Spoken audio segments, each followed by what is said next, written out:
அருளுடையாய், அருளுக்கு பொருளுடையாய், பொருளுக்கு பொருளையுடையார், தான் தனது எனது உனது என்பதை மறந்து ஜாதி வேதங்களை மறந்து அம்மா என்று யார் என்னை போற்றுகிறார்களோ, அம்மா என்று யார் என்னை வணங்குகிறார்களோ, அம்மா என்று யார் என்னை நம்பி வருகிறார்களோ அவருக்கு என் அருள் கிடைக்கும் என்பதை நாம் எச்சரிக்கிறோம்.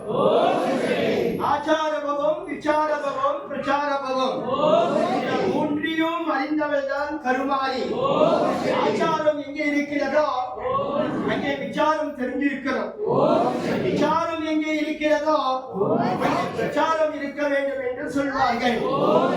இப்படி ஒரு அவதாரங்களை எடுத்து 64 பீடங்களிலேயும் அமர்ந்து 64 கோடி மக்களையும் ரட்சிக்கவதுதான் கருமாரி. ஜாதி வேதங்களை மறந்து அம்மா என்று கூப்பிட்டார்.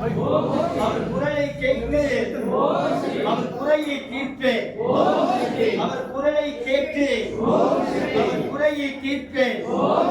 எப்படி பல வழிகளிலே ஆசீர்வதிக்கிறேன்.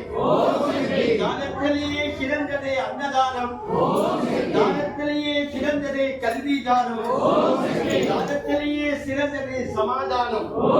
இந்த 3 அவதாரங்களை படித்தவள் தான் கருமாரி என்று அந்த கோவிந்த பெருமாளிலே எம்பெருமானிலே அண்ணனான மாயவனன் தங்கையானவள் தான் இன்று வெள்ளிக்கிழமை என்று வைகுண்ட ஏகாதசியே பல வருடத்துக்கு பின்னே, பல வருடத்துக்கு முன்ன, பல நாளுக்கு முன்ன இப்படி வருவது ஒரு அதிசயமான நாள்.